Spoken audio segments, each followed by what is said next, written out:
السلام عليكم ورحمة الله وبركاته.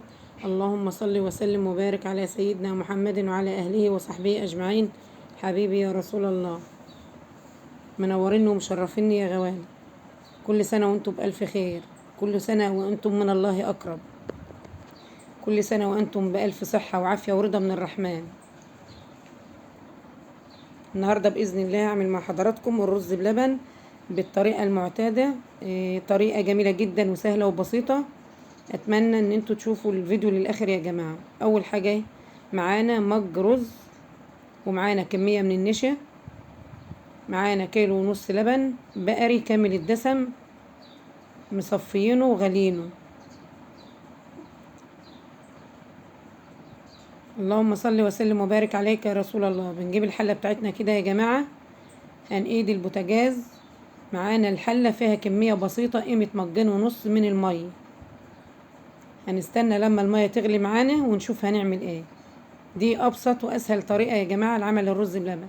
بعد ما المية غليت معانا، معانا المج الرز يا جماعة غسلناه وصفناه، نبدأ ننزل بيه لما المية غليت معانا كده. يا كريم يا حليم يا عظيم يا رحمن الدنيا والآخرة ورحيمهما، ارحمنا برحمتك الواسعة يا الله. بنقلب الرز معانا كده في المية، ونحط عليه حاجة بسيطة يا جماعة من الملح، حاجة بسيطة جدا. المعلقة دي صغيرة يا جماعة، يعني أقل من ربع المعلقة، حاجة بسيطة كده سنة بس في الحاجة بتاعتنا. هنقلب الملح معانا كده مع الرز والمية، ونسيبه معانا لما يستوي. طبعا احنا عايزينه يستوي معانا بنسبة 75% أو 80%.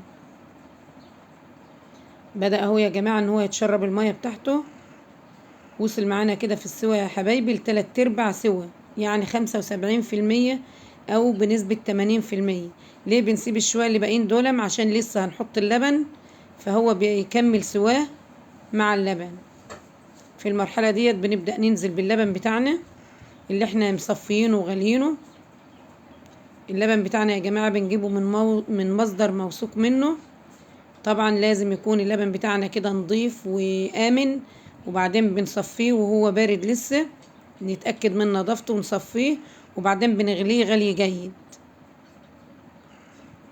نقلب الرز معانا مع اللبن اللي احنا نزلنا بيه كده كده يا جماعة. انا كنت استنيت شوية وغطيت عليه، بدأ ان هو يغلي معايا اهوت عشان يتم سواه، سوى الرز.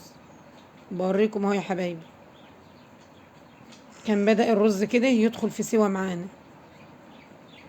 ما شاء الله، نورتوني وشرفتوني يا غوالي. ربنا يحفظكم جميعا ويعزكم ويكبر خاطركم جبرا يتعجب له اهل السماوات والارض، اللهم امين. في المرحله ديت بعد ما حبايه الرز بتبدا تستوي معانا مع غلوان اللبن كده، نبدا ان احنا ننزل بالسكر بتاعنا حسب الرغبه. اللي حبه مسكر تمام يزود السكر، واللي حبه يكون وسط يخلي برضو السكر في المعقول. اللهم اغفر للمؤمنين والمؤمنات المسلمين والمسلمات الأحياء منهم والأموات إنك يا رب قريب سميع مجيب الدعوات يا رب العالمين. دوبنا السكر كده يا جماعة، بدأنا إن احنا نزود حبة كمان. دقناه كده لقيناه عايز سكر كمان، طبعا هو حسب الرغبة. بدأنا حطينا كمان شوية سكر وندوبهم لما نوصل للسكر اللي احنا عايزينه، يعني للسكر المظبوط اللي احنا عايزينه كده يا جماعة. ما شاء الله الحباية كده كانت استوت تماما معانا، كمل سواها في اللبن، في غلوان اللبن كده. نبدأ بقى ان احنا نشوف مرحلة النشا، عايزينه يربط معانا بقى. هنحط 4 معالق من النشا، 4 معالق هرمية كده، وندوبها بشوية مية باردة. طبعا ما ينفعش ان احنا ننزل بالنشا بتاعنا على الرز بلبن، هتعمل تكتلات ومش هتدينا النتيجة المظبوطة. فبندوب النشا في شوية مية من الحنفية، ونبدأ ايد بتصب كده يا جماعة وايد بتدوب. اللهم صل وسلم وبارك عليك يا أشرف خلق الله. في المرحلة دي يا جماعة هو تقل معانا شوية، بس هو محتاج لسه، لأنه يعتبر لسه سايل معانا إلى حد ما زي ما حضراتكم شايفين. فاحنا عايزينه يبقى بالسمك المعقول المتماسك. فهنزود كمية النشا معانا كمان شوية.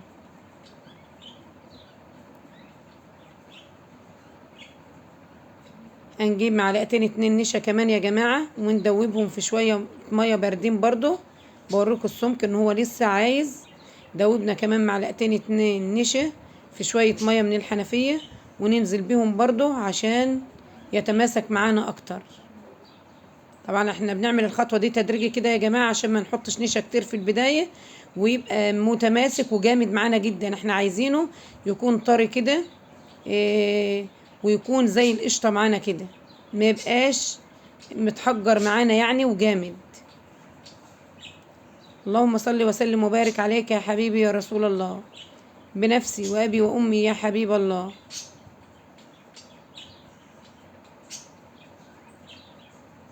بعد ما حطينا النشا كده يا حبايب قلبي، ما بنطفيش على طول، لا بنستنى شويه يغلي معانا ويبقبق معانا زي ما حضراتكم شايفين كده، عشان النشا اللي احنا حطيناها تبقى تستوي، ما يبقاش طعمها ظاهر في الرز بلبن بتاعنا واحنا بناكله في النهايه. بنسيبه شويه كده، وبعدين في المرحله ديت بنطفي البوتاجاز بتاعنا. لازم نسيب اللبن بتاعنا، الرز بلبن بتاعنا يهدى شويه قبل ما نصبه في الحاجه اللي احنا هنحطه فيها، سواء كان في كاسات او طباسي او اي حاجه احنا عايزينها او اطباق. شفتوا يا جماعه السمك ده؟ ما شاء الله، حاجه كده روعه. اتمنى يا حبايبي ان الفيديو النهارده يعجبكم. اللي وصل معايا لحد هنا يا جماعه ما ينساش يحط اللايك. في المرحله دي يا جماعه النور كان طفى. حضراتكم ممكن تكونوا لاحظتم الاضاءه انها اتغيرت، النور كان طفى معايا كده يا جماعه. فانا استمريت برضو ان انا بأغرف الرز اللبن بتاعنا، وبإذن الله هكمل معاكم الفيديو لما النور يجي برضو. كل سنة وانتم طيبين يا غوالي. شكرا ليكم ولمتابعتكم ليا، ربنا يديمكم نعمة في حياتي.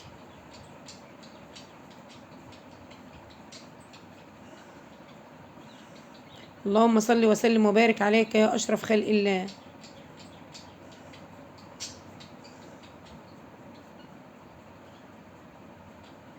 بنكمل الرز بتاعنا يا جماعة، بنصبه كده معانا.